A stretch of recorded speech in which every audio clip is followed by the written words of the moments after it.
Just quit my job now. I can stay out all night long. God, I'm like Jeff Buckley. I'm like Justin Buckley. What's up, guys? I missed you very much. We're back with another Seeing the World integrally video. Today we're going to be going over one of my Substack articles. Today, one of my articles called Rediscover the Power of Intuition. The subtitle is, it's not intuition or rationality, but intuition and rationality. So that's what we're going to be talking about here.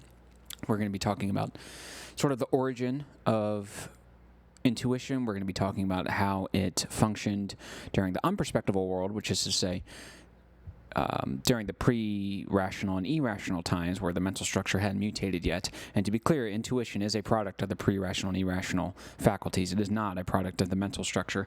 And we're also going to see how intuition has changed after it's been conditioned by the mental structure. So without further ado, I think we should just get into it, no? All right. As human beings, God, whatever God is out there, that is, and that's a good point. I'm not a Christian, so when you hear me say things like the heavens or God or anything, I'm just describing whatever I believe in Christian terms because that's the culture I grew up in. So when I say God, I don't necessarily mean the Christian God. I'm not necessarily hostile to Christianity. Honestly, I don't know a ton about it, but for the record, I don't believe in them. I prefer Rudolf Steiner's cosmology. As human beings, God has bestowed upon us many gifts, be they of a pre-rational, irrational, rational, or irrational nature. In our contemporary world, most focus exclusively on the rational at the expense of the others. This is the fatal flaw all rationalists make. Believe it or not all of the benefits of the world and human condition can be reduced to the rational. Intuition, myth, or other narratives of significance, and the irrational propensity to render the world transparent also add to our lives, and I would argue that anyone not making use of all of these faculties is not living as a full human being.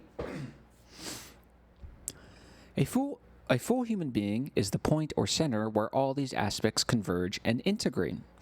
In freeing the rationalist anvil from one's leg, I've noticed that some new converts have gone too far in shunning our rational faculties and have fallen into the same trap they made previously, just in a different direction.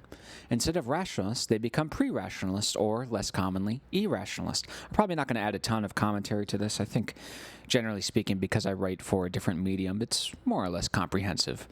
So maybe I'll add some stuff at the end. You can tell when someone has not actually transcended rationalism when they espouse the benefits of our pre-rational faculties exclusively. For one, the pre-rational came before the rational and has been exhausted, precluding the possibility of transcendence. Two, remember what Gebser taught us about the affinity between the pre-rational and rational. Both are connected because both came into being via a preceding discovery or reification of the world. In this case, both discoveries were external. Of course, at the magic structure, it's just kind of the world or nature. And then in the mental structure, it's perspectivity or objectified space. That's a nice little heuristic you can employ to figure out if someone has actually transcended into 4D consciousness, because you can tell they haven't really done it, like I said, because they only go backwards. One, they overemphasize the pre-rational, and they go way too far in underemphasizing the rational to the point where rationality becomes nothing. It's not important at all. It can't drive any change. I agree that it can't drive change alone, but neither nowadays can pre-rationality, so I don't know why you're not applying it to that too. This sort of fetishization of our pre-rational faculties, that's someone who is attempting to transcend rationalism, but has unfortunately regressed. Another sign that someone has failed to transcend rationalism is, notice we have the pre-rational and the rational, and we know why they're connected. What is missing here? The mythical structure. We don't just toss out the mythical structure because it's irrational. If that's the case, I would toss out the magical structure because that's pre-rational. What basis do we have to toss out the mythical structure? And even beyond that, why would we want to do that? It's a necessary part of our psychological constitution. It makes life salvageable. It makes life great. Obviously, it can be deficient, but so can these other structures. So that's always a good sign, by the way. If you're trying to ease someone into 4D consciousness and you notice that they're either fetishizing the pre-rational or they're ignoring the irrational entirely, or both, kind of point them in the right direction. The magic structure, responsible for our pre-rational faculties, manifested after the preceding... Okay, I already got that. You would think, then, that this group You would think then that this group, unfamiliar with the well springs that sustain us and conflating them with integral consciousness, would be the most ardent defenders of intuition. They should be in a prime position to render it transparent, recognize its efficient aspects and internal logic, and extol it to the benefit of the greater good. So if you are going to go back and regress and fetishize the pre-rational, well, at least give me intuition. But none of these guys can explain what intuition is, where it came from, or why it's powerful. That's what we're going to be getting into. Alas, this is not what we see. What really happens is that these guys go on and on about how we're just animals guided by pure instinct and that we shouldn't even bother with positing reasons for our actions and should instead take what we want when we want it. You almost become Judge Holden and everything is just automatic power games. That is, to align ourselves with the brutal killer-be-killed nature of the world.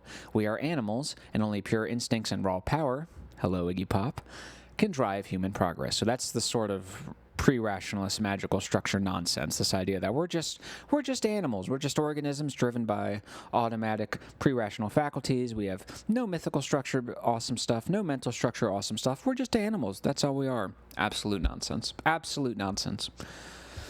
In short, they've made the same mistake rationalists make. Sector apart from the whole and transpose the whole onto the part. In this case, they've just chosen a different structure. True. Nonetheless, they will find themselves in the same position as the rationalist who cannot get anything done and resigns himself to watching the world burn because no one is doing as he says. The truth is that the pre-rational, irrational, rational, and irrational are all simultaneously present and efficacious. When combined with the multiple layers of time that we exist within simultaneously, they combine to create the true human experience. So, of course, when I said the pre-rational, irrational, and all that'd be a reference to space, the multiple layers of space that exist simultaneously. And then, of course, you had the multiple layers of time. Once they combined, now we're in the full human experience. Well, we're no longer doing this rationalist. Everything is divided. Everything is separate and isolated. That's not how humans experience the world. I don't know what to tell you. A problem with the rationalist understanding of history is that it projects its own way of doing things onto past mankind. Essentially, they're working backwards. They believe the gods were created to compensate for man's lack of a rational explanation of the object in question. As this article will attempt to prove, that need never existed in the first place, and that's besides the fact that the people in question attained sufficient knowledge that, at the time, required no further explanation. So what we're going to see is a bunch of rationalists saying, oh, well, they just weren't rational enough yet, so I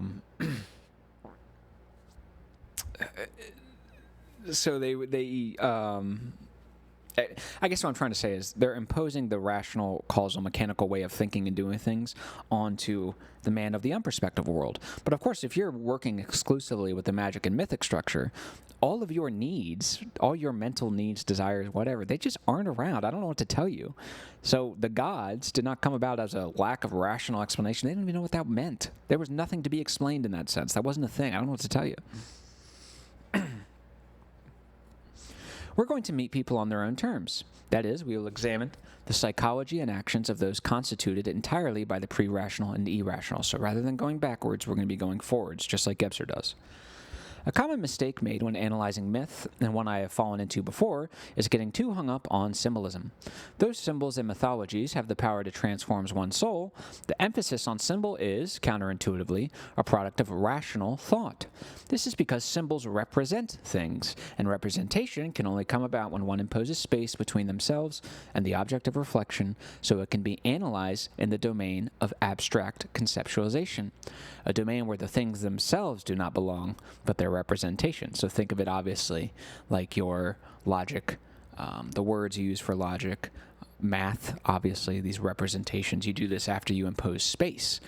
So counterintuitively, this idea that myth is symbolism and almost exclusively symbolism, it's actually a rationalist misunderstanding, and the profundity goes much deeper. Interesting. Surprisingly, according to Gebser, mythical man did not deal in symbols or representations. Zeus, for example, did not represent psychological traits like fear or angst, but was an active, literal force that acted according to his own will and guidance. For example, imagine I'm a shepherd herding my sheep out in the field, and a loud, booming, cracking thunderstorm suddenly roars. According to an exclusively pre-rational and irrational man, the thunder is Zeus acting in the world, and the fact that his presence is so great and seemingly angry he immediately and intuitively knows that he must live in accordance with Zeus's desires. He is a god, after all. In our example, this would mean that man would turn his sheep around and herd them back to their home. But why? So, removing the mental stuff, if you remove representations, okay, well, what came before that? Complete subsumption. There was no representation at all. It's almost like this magical subsumption into unification. So when I'm herding my sheep and I'm walking my sheep up the field, up the valley, and this loud, thunderous storm starts going, that's not a representation of anything. That is Zeus. Zeus is the storm. The storm is the sort of vehicle or medium through which Zeus makes himself present. Zeus is the storm. There is no representation. Don't know what to tell you. It's pretty cool, though, right? The man turned around his sheep in accordance with Zeus's wishes because, during the experience in which he is completely subsumed, which is to say there's no possibility of imposing space between you and the world and getting lost in the clouds, in which he is completely subsumed, he became intimately aware of the qualities revealed in the experience of encounter. I'm going to repeat for emphasis. The man turned around his sheep in accordance with Zeus's wishes because, during the experience in which he was completely subsumed, he became intimately aware of the qualities revealed in the experience of encounter. Compounded by all of this is the fact that Zeus is an active god and not a representation, and so the will of the puny man must subordinate itself to that of a god. Our pre-rational and irrational faculties transmit knowledge, and when integrated, produce intuitive knowledge. Again, this intuitive knowledge is ultimately produced by the intimate awareness of the qualities revealed during the experience or encounter, with emphasis on the experiential as opposed to the abstract. That is very, very, very important. Intuition fundamentally works with the magic and mythical structures, which means everything is going to be automatic and meaningful. All right? It's got nothing to do with mental abstraction. But we'll get there. Let's track the events sequentially. I'm experiencing the world and herding my sheep. An unfathomably loud thunderstorm starts roaring. Number 2. Number 3. I immediately know Zeus is angry and will not permit me to pass, leading me to turn my sheep around and go home. Interesting. Simple, right? Experiencing the world, herding your sheep. Number 1, you hear the thunder, you immediately know. Time to go back because Zeus is angry. What I did not do, as the rational man wants, is impose space between myself and the world/thunder and attempt to interpret the meaning of the storm. This simply was not an aspect of the human condition at this point. Because the world is magical, numinous experiences, and because gods are active agents affecting change in the world, mythical structure, it was the job of man at the time to participate in the workings and worlds of the gods, to intuitively understand the messages sent to them from the gods, and work in alignment with their desires. That was the job of magic and mythical man, the unperspectival world, to I don't even know if symbolic's the right word, participation in the natural powers. Actually, I shouldn't say natural, in the supernatural powers of God. We weren't objectifying space. We weren't conquering space. No, we were doing rituals not because they were representing anything, but because God's presence was experienced in that moment. That's the unperspectival world. What's happening here is that man is deriving deep knowledge from experiencing external forces in the world. With enough repeated encounters with the storm or river, say, certain knowledges are solidified and externalized in the form of myth. Myth, then, is essentially an irrational history of the world, though it should be noted that the rational, symbolically emphasized interpretation is present and efficacious simultaneously. Some may think myth proper is less profound than its mental interpretation. Though understandable, this view is wrong. The latter provides knowledge of the individual soul or psyche. The former, however, offers knowledge of the world soul. So what myth proper, what the pre-rational and irrational combine, they actually, ironically, confer a knowledge that is infinitely deeper than the rational knowledge that is, of course, limited to the measurable and the known. Why? Because instead of just attaining knowledge of the individual soul, the universal soul, which constantly moves between two poles of the life pole and the death pole, good pole and the evil pole, that is how you attain knowledge of the world. The universal soul, I mean, on a pure quantifiable sense, is just simply bigger and more profound and impactful than the individual soul. Now remember, everything rational is limited, so it makes sense that we would go from this universal large soul into a limited individual soul that's smaller, but we might be able to understand it a little clearly. So next time you read myth, let me give you an example. I'm watching The Tragedy of Macbeth, the one starring Denzel. Denzel is in a bad spot because he's been doing a lot of bad things. He's alone in a room. He's alone in like this building, this attic almost, and it's like a church. And there's these open windows, right? And these black birds come in, and they overwhelm him. They start pecking at him, and they start really hurting him. They look like they're about to rip him apart. And then they just immediately leave, and everything just goes away. So it was a moment of calmness to an extent, at least externally. And then a series of intense, violent, angry moments, and then a moment of calmness again. So the rational interpretation would be that the birds represent his psychological state of fear, and it's destroying him, right? Just like the birds are pecking and clawing at him and making him bleed and all that. So that's like the limited rational understanding of that scene. The more broad mythical understanding of that scene is that the birds essentially are the god of death. They are death, or the death pull of the soul. And then, of course, once you integrate the timing of it, instead of saying, oh, well, that's just your fear and you can just get rid of that by working on your psyche and just going to therapy, instead of saying that, you say, no, death and the death pull of the soul appears in moments after everything is calm and seems to be okay, violently rushes and attacks you, and then disappears again. So instead of just saying the limited rational knowledge of, oh, that's my representation of fear, and it's destroying me, I need to work on my fear. That is good. Now you have a knowledge of the universal soul, that moments of the death pole of the soul are often intense but short, and with knowledge of this, you have to understand when you go through these moments, this too shall pass, just like Denzel with those birds. So that's kind of a difference to illustrate that. I don't think I mentioned that in my article here. Repeated encounters with darkness tend to evoke fear and the potential for harm, leading to the knowledge that darkness carries danger. That's an example of a universal soul truth. Repeated encounters with fire transmit the knowledge that fire demands distance. These are basic examples, but the profundity increases exponentially in terms of quality. So take that principle. Now, that's pretty simple, right? Take that principle and just increase the quality of it, because I don't read a ton of myths. I want to, but, I think the point stands. In both instances, the knowledge of the dark's harmful potential and the fire's demands is not derived abstractly or as a general rule. Rather, it is a product of becoming aware of the qualities that charge the encounters. I cannot stress enough the emphasis on experience, not logic. Without this knowledge, the Homo sapiens species would simply not exist, and I'm sure you could think of a few events in your life in which you trusted your gut and the rewards paid off. Some may suggest that, though interesting, such a way of perceiving the world is borderline irrelevant, as the mental structure has firmly rigidified itself into our collective unconscious. To an extent, they would be right, though the division and isolation presupposed in the line of questioning reveal that they believe intuition has been supplanted by rationality rather than being integrated with it. So to an extent, all that stuff I just gave you on the purely pre-rational and irrational, to an extent, yes, that is kind of irrelevant because the mental structure has rigidified, and so now, too, has the integral structure.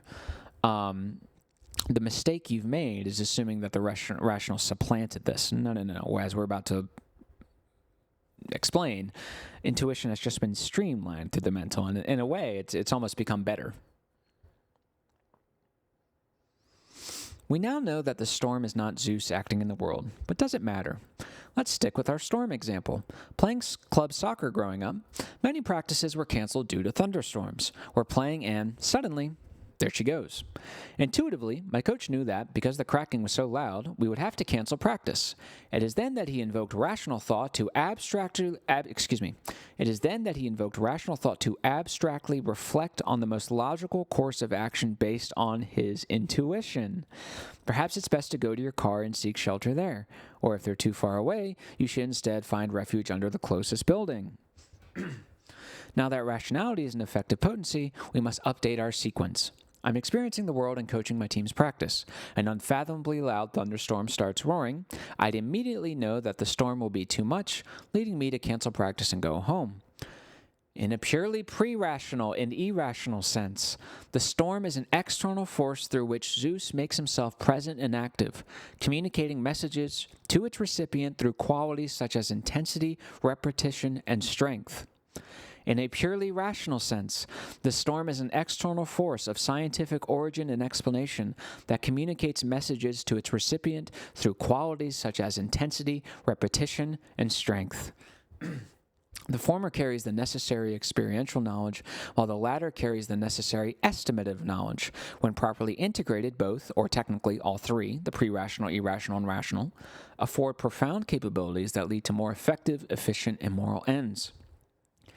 No longer are we lost in interpreting basic meaning out of existence. No longer are we acting without thinking, inevitably leading to violence and destruction. Trust your gut, but not only your gut. Trust your brain, but not only your brain. Trust your heart, but not only your heart. Live as a full human and reap the best of both or all worlds. Thank you for reading, and thank you for watching. So that's pretty much it. It's not that rationality supplants the intuition or intuition supplants rationality. It's now intuition has been bolstered, improved by rationality. Because now that we have the intuitive knowledge that our unconscious or subconscious picks up on, that our conscious ego rational stuff doesn't, don't place it in opposition to your abstract thinking. Let it create and condition and inform your abstract thinking, and in turn have your abstract thinking create and condition new intuitions. It's like I said at the very end. Don't trust your gut, but not only that. Trust your brain, but not only that, right? You want to use these. Each one creates and conditions the other and informs the other. So integrate them. Allow for the simultaneous presence and efficaciousness of all of them. Allow for the idea that one creates the other and vice versa. And then work on that, right? Acknowledge the pre-rational. What is the drive right now? What is the intuitive knowledge I just received from the guy when the... So here's a quick example. Let's say you're a little kid and you're like 6th, 7th grade, and you go to the bus stop, and for whatever reason there's a new bus and there's not any kids on it. And the new bus driver says that he wants to pick you up and take you to school, and you're a kid, you don't know any better. He opens the door and he looks like a creep. Looks like a weirdo, should be in jail for 30 years for just looking at kids. Intuitively, the kid knows not to go in, so he doesn't. So now he thinks, what is the best way of going about it? Should I just run away? Should I run away and scream? Should I attack this guy? Should I just stay here and distract until someone else comes and I tell him to call the cops? What should I do?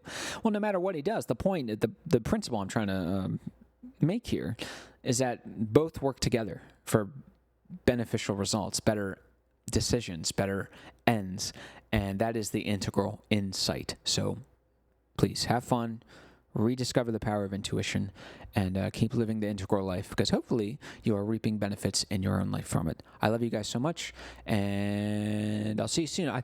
Go check out my Substack. I might be reading a couple of these because I think I wrote some good articles. I did one comparing Gebser and Foucault, did one about why I'm not a vegan, if you're interested in hearing why I'm not a vegan. I think a lot of veganism is rationalism, unfortunately.